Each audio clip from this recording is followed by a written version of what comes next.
Hello বন্ধুরা, আমরা চলে এসেছি। নদীর শাখাগুলো যখন পরিপূর্ণ থাকে তখন কেমন লাগে? জলে পরিপূর্ণ। আর যখন শুকিয়ে যায় তখন কেমন লাগে? আপনারা তো জীবনে দেখেননি। আজকে আমি নদীর শাখা দেখাবো। চলুন এবার নদীর শাখাগুলো কত দূর গেছে আসুন।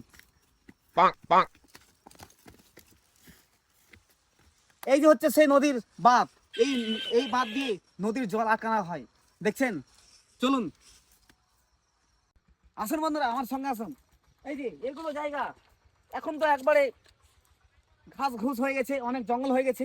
যখন নদী পরিপূর্ণ থাকে তখন শুধু মাছ, কত রকম মাছ, গাঙ্গর মাছ, ইলিশ মাছ, শোল মাছ, পুঁটি মাছ, ছাটি মাছ, সবকিছু পাবা তোমরা। আসুন বন্ধুরা, এই যে দেখছেন কত বড় ঘাস। হ্যাঁ বন্ধুরা, এটাও কথা বলে রাখি, যখন নদীর শাখাগুলো শুকিয়ে যায় তখন মানুষ পায়খানাও করতে আসে এখানে, ঠিক আছে? তাহলে বন্ধুরা শিখে নিলেন কিভাবে শাখা